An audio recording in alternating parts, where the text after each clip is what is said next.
Hi, I'm Philip Connaughton, and I'm a choreographer, dance artist. I make work. I have a company, a contemporary dance company, but I also work in theatre and opera and and video, other things like that. I'm Thommas Byrne, aka TKB, and I'm an actor and a writer. I'm artistic director of Breadline, which is a theatre company dedicated to taking the middle class gauze from Irish theatre and depicting these stories in an authentic, unfiltered manner. I've always danced. I've always wanted to dance and sing and just generally be on stage. I think I used to sing a lot more when I was a kid. And then I was doing the UK tour of Evita and my voice broke and at the Olympia, and I kind of suddenly went so one night I was singing and then obviously better than that, and then one night my voice broke and suddenly I was and we were all mic'd and I couldn't sing. So I went to my singing teacher at the time, and she said she just kind of pushed it off and said, oh well, that's it now, you just have to stop. So I stopped singing and I concentrated more on dancing. And then I became a choreographer. And then I danced. So I always liked everything. So it's kind of probably like you. It's about being on stage and being performing and making things for stage. And yeah, like I mean at one point I called myself a singer, dancer and actor, but now I'm terrified of those. Categorising yourself. Well, especially singer and dancer, because people who like specialise as singer or dancer, we know how much work goes into both of those, and I don't. But you've a great voice. Huh? And I've seen you dance. Well, I used to be a triple threat. Now I'm just threatening, is what I'm saying. So yeah, why do I do what I do? I suppose in terms of acting, I just love disappearing. I just love completely disappearing. Like, I grew up watching like the likes of Betty Davis and Catherine Hepburn and like Marlon Brando, and just these people who, I don't know, like changed the Hollywood mould and weren't afraid to be ugly, and then like a more modern setting like Stephen Ray. And do you think you were introduced to those things because of your family and your parents? Oh, absolutely. And that's what they liked, so you kind of started like that, because that was the same for me. I mean, I grew up with Fred Astaire and Ginger Rogers and Diana Dors. You know Diana Dors? And like, you know, Mae West and all of these like amazing characters, and Doris Day and... You know, 100%, like especially my side of the family, like they love old Hollywood, and like particularly my auntie Jana, like she's a gay man in a woman's body. Like her pop culture knowledge is just like nearly intimidating, but now I'm starting to kind of be better than her. But yeah, like all of those people, and like just all of like the stories behind it. And you know, like I remember reading The Divine Feud, the book about Betty and Joe, when I was like 11 or something, and that's intense reading. Yeah, I revelled in it. I thrived on it. There's nothing I love more than drama I'm not involved in. So I loved it. Yeah, it's funny, isn't it, that whole thing? Because I think even, you know, they were really into musical theatre, and so they were happy for me to be in musical theatre, and they were happy. My dad was a big fan of musical, so he was happy that I was tap dancing. And then, like, you know, I went away to London and I danced in all these companies, and kind of contemporary and neoclassical, but as far as they were concerned, I was still tap dancing. And I remember my dad was dying, and he called me up to his bedroom one day, and I thought, oh Jesus, we're going to have the big chat about being gay or something. And he just said to me, you know, is it raining outside? And I said, no, it's fine. He said, are you still tap dancing? And I said, yeah, I am. I just thought that was the easiest thing to say. If I started kind of going into what abstract contemporary dance was, it might kill him sooner. But it was nice. It definitely came from them. From them, that love. As well, yeah, because like gay actors always talk about like coming out twice, having to come out as gay and then come out as an actor. But I never had to come out as either. I was always very, very much the way I am now, and I was always like a very precocious, intense, Leah Michelle-esque type stage school kid. So I never had to come out. I've never seen the inside of a wardrobe, you know? Yeah, it's very interesting that, isn't it? Because I bumped into somebody not long ago who was, the same age as me at school, and was also gay, or grew up to be gay, and we both talked about our separate experience of what that was like growing up in a very Catholic school, boys' school, and because I think I was protected by the fact that I was a bit show business-y, or wanted to be, and danced and tap danced and had this other world.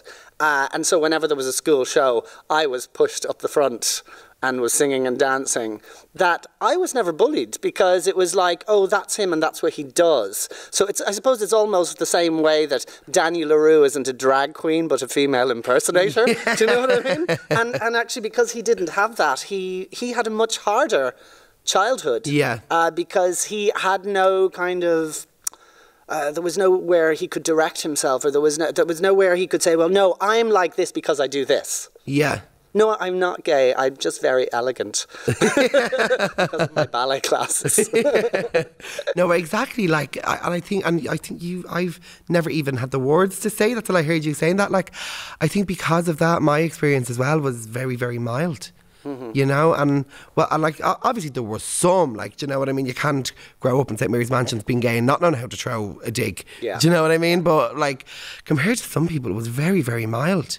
You know what? Because I was thinking about it, and in those days, I think I had done a master class. I was in Diggs Lane at the time, or the dance centre, or whatever it was, on Saturdays, and you'd get these summer schools, there was master classes, and a day of stage makeup with Alan Stanford, and he'd come in with a sponge and put a beard on, and this is how you become a vagabond. And you were like, now I know theatre, I know stage makeup. And as far as I was concerned, all I needed was every Leichner colour, every grease paint colour in my makeup box, and then I was professional. It had nothing to do with dancing or learning anything, or it was all about having all the colours, and then I could be absolutely anything.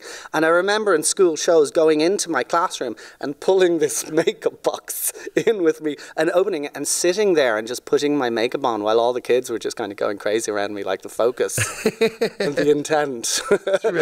Looking like Widow Twankey. The only kid on stage who looked like Widow Twankey. But it's I remember on Glee. Were you a Glee fan? That was a lot later. Yeah. Yes. I keep forgetting I'm very young. You're very young. But I remember when it came out, everyone really disliked the character Rachel. Was she the lead? She was the lead. Kind of Barbara Streisand type. Exactly. Yeah. But I remember all the performers in my class in school kind of got her, kind of seen it, because they had that kind of focus and those kind of blinkers on as well. Yeah. Whereas people who weren't into showbiz just thought she was a bit of a bitch. Yeah. And she was, but I got it. I knew why she was a bitch. Are you saying that that's what we were? Yeah. Did you do the theatre club, or did you do any of that, or how did you get into theatre and dance? So I started in NPAS, the National Performing Arts School. So that would have, you said Diggs Lane. So that was Jill Doyle? Jill Doyle and Eamon Farrell. Mm-hmm. Yeah, so I would have been there for years. So I singing used to be my favourite thing. I thought I was going to be the next Whitney Houston, and I just started acting because I was like, oh my God, what if they get me to do The Bodyguard or something like it? I'll have to know how to act, so I'll start acting classes. So that was every Saturday. I was there for literally the whole day. They were basically overly paid babysitters. Yeah. I couldn't wait to get rid of me because I had ADHD as a kid, and it was kind of just the most amazing outlet for me in a way to kind of channel that energy.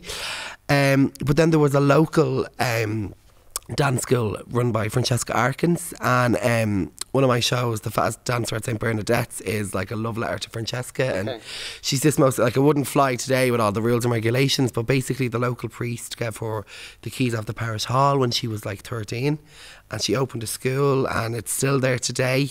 She's just turned 40. Yeah. And when I just think of the amount of kids in my area that she kept out of trouble and gave an outlet to, and all of that, you know. Yeah, I think it was the same here in Ballymun. There were some really, and there still are, some amazing schools and amazing dancers out here.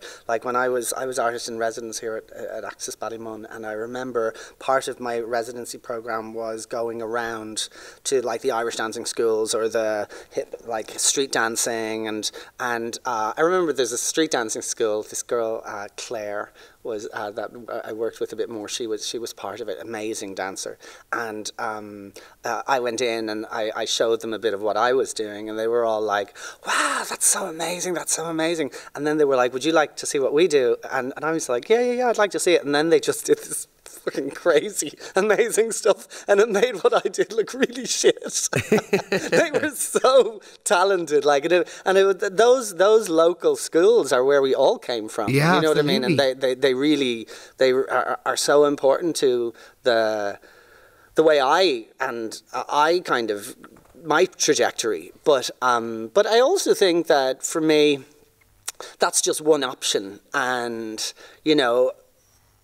That's because that's kind of quite. Would you say that's kind of a conventional? Like, you know, you go to school, you start young. Is basically what I'm saying. But I also see people who start much later or come into it, you know, after their leaving cert or after their education, and kind of. So I always think that it's really important to say that there's not any one option. The very interesting thing for me is perseverance. Yeah. And that you really want something. And when you really want something, you can go for it. So where you might lack in one area, you know, you can have a lot of experience that will balance it up. Absolutely. And it only takes one person really to kind of believe in you or see that kind of spark in you. And especially with actor training, like, people forget actor training is a relatively new concept in Ireland. Like, I think the Gaiety would have been the oldest kind of one, and that, even then that was only like 1986. Something like that. And like, when you listen to a lot of the older theatre actors in Ireland, they talk about like the Abbey school and kind of learning on the job and learning on your feet. So as you said, I don't think there is any one way. No. You know? No, absolutely not.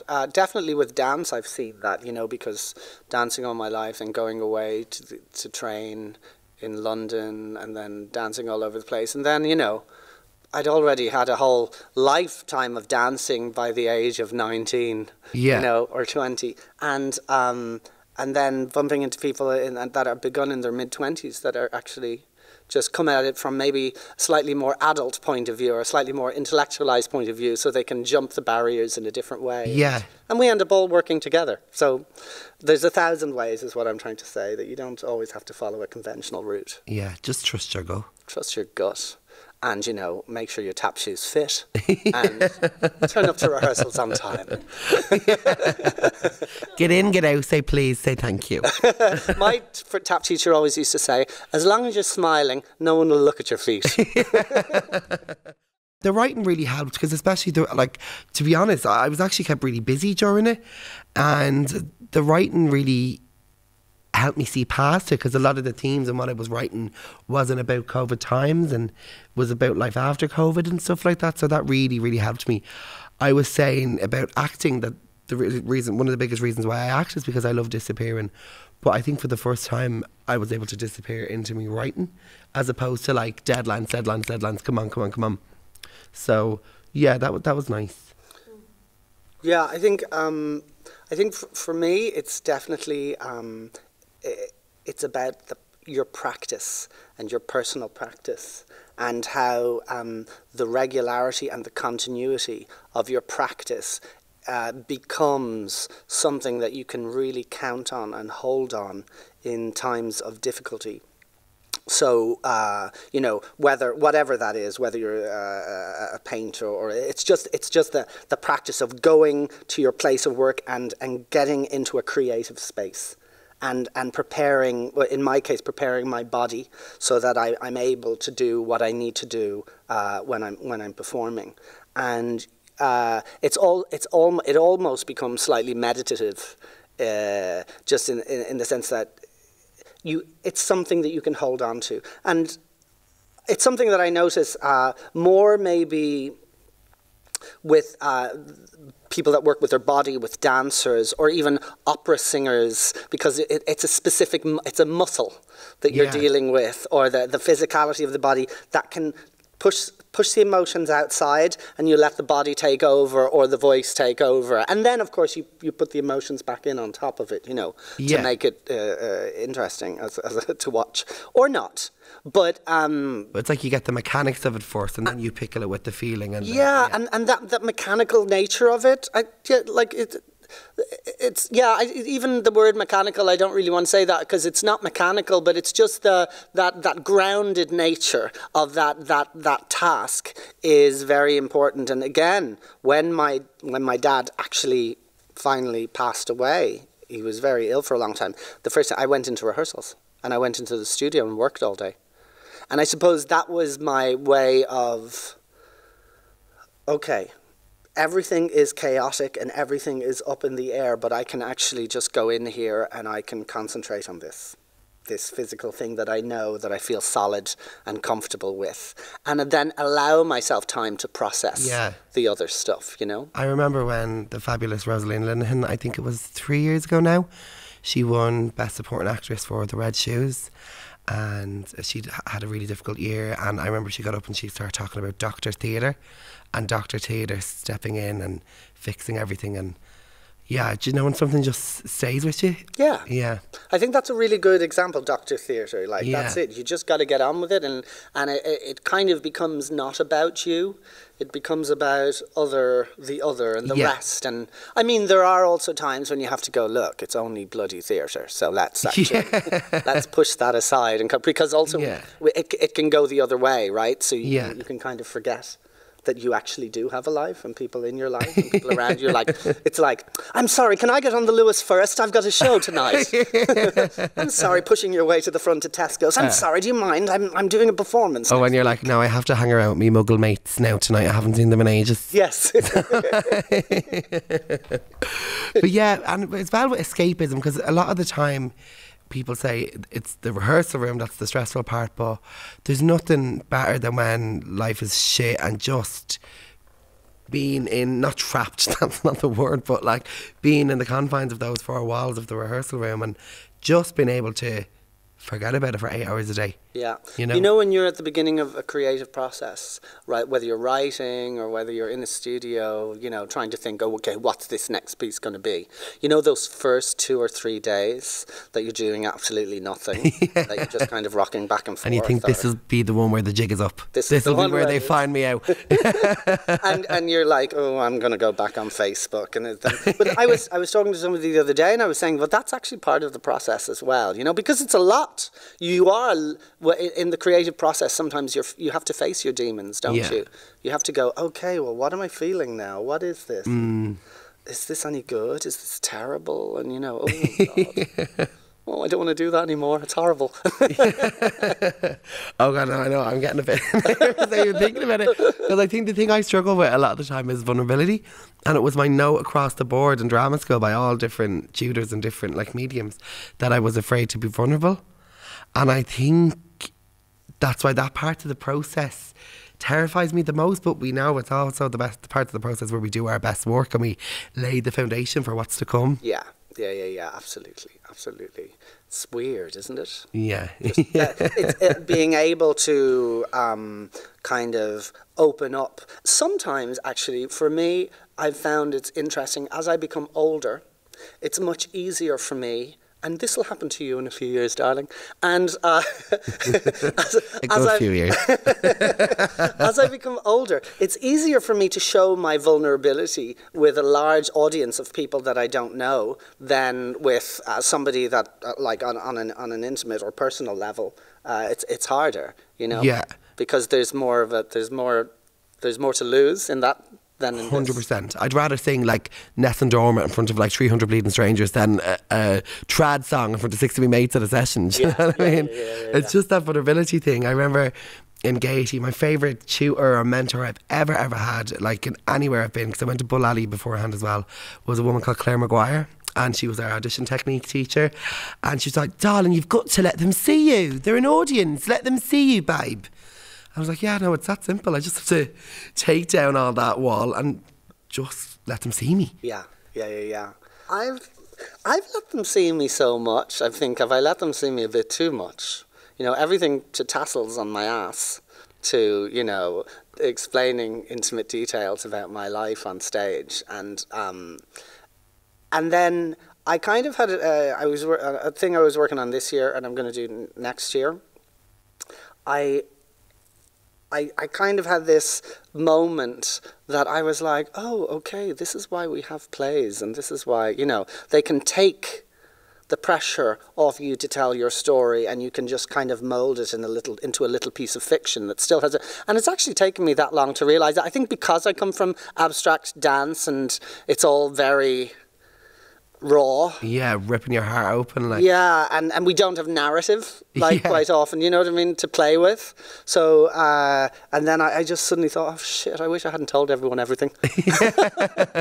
But I find that as well, I often don't even realise till I'm in a theatre and it's my 4th or 5th time seeing one of my shows, and I'm like, oh my God, that's from that part, without even realising the right thing from the right experience will wriggle its way into that part of your script. And without even realising, I go, oh my God, I pulled that from the time that happened.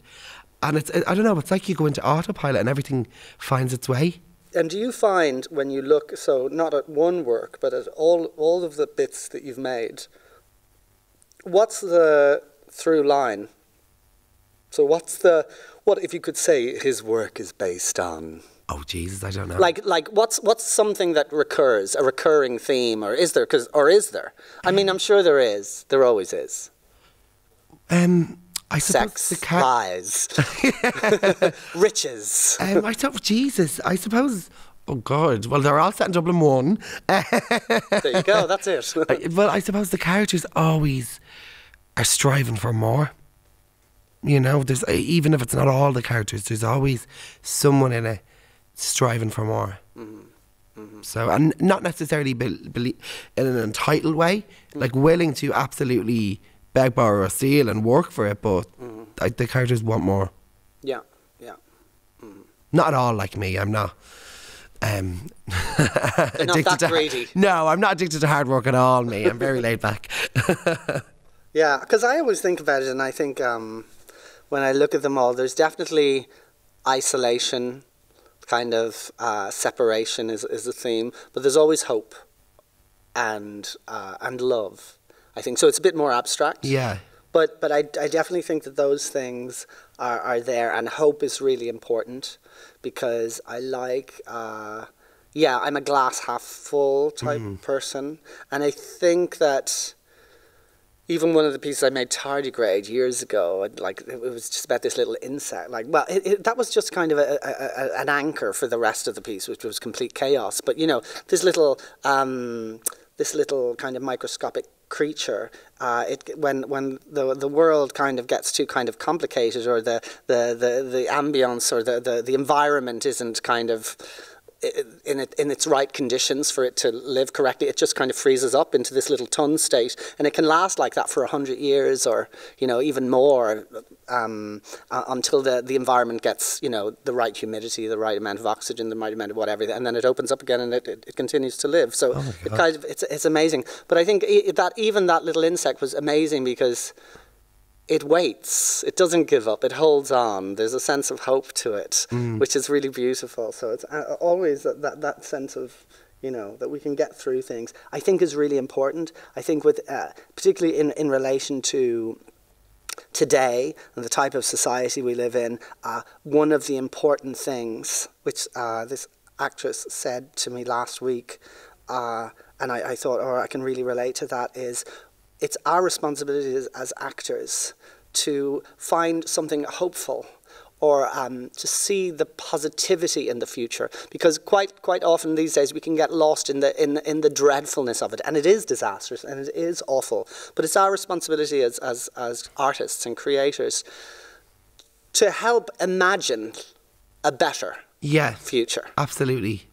You know, something to strive for, something to, you know. Yeah, I mean, and more times than not, like, well, nearly all the time, when you show that to an audience, they will get on board with it. Yeah, absolutely. Yeah, because like as artists, like we are, not that not everyone thinks, but we are the thing. Like, we think for a living and we imagine for a living. So in a way, it's kind of our duty to show what can be to.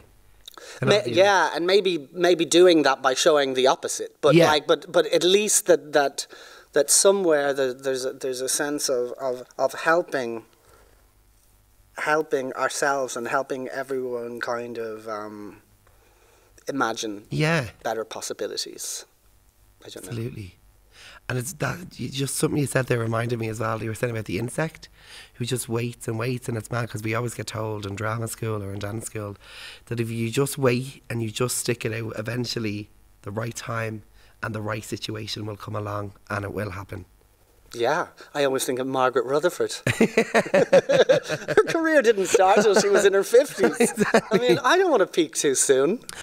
What's your advice? I think two things that I felt I learned too late from my life, and I wish I had learned sooner and accepted sooner. The first is what other people think of you is absolutely none of your business and never will be. And the second thing is concentrate on the people who do love you and who do think you're brilliant and who do want the best for you. Because if you keep chasing people, the people who are waiting to help you will be gone. So concentrate on them. What advice would I have? Yeah, I just be as honest as you can, and also in the same way that there's 1,000 ways of approaching something or starting something or beginning something, you never have to feel like that's all you do. You know, you learn whether it's theatre or dance or voice or singing or visual art. You learn a set of skills, and then use those skills to do absolutely everything else. So, you know, it's something. Sometimes I say to actors that I'm working with, I'm like, you know, use your acting skills to get from A to B. You're dancing, but you're not, you know, use your acting skills to dance. And with dancers, use your dancing skills to act. Just use what you have. We've got it all inside us. So you just got to take advantage and grab all of that stuff. And as you said, if anybody is not helping you with that, tell them to feck off.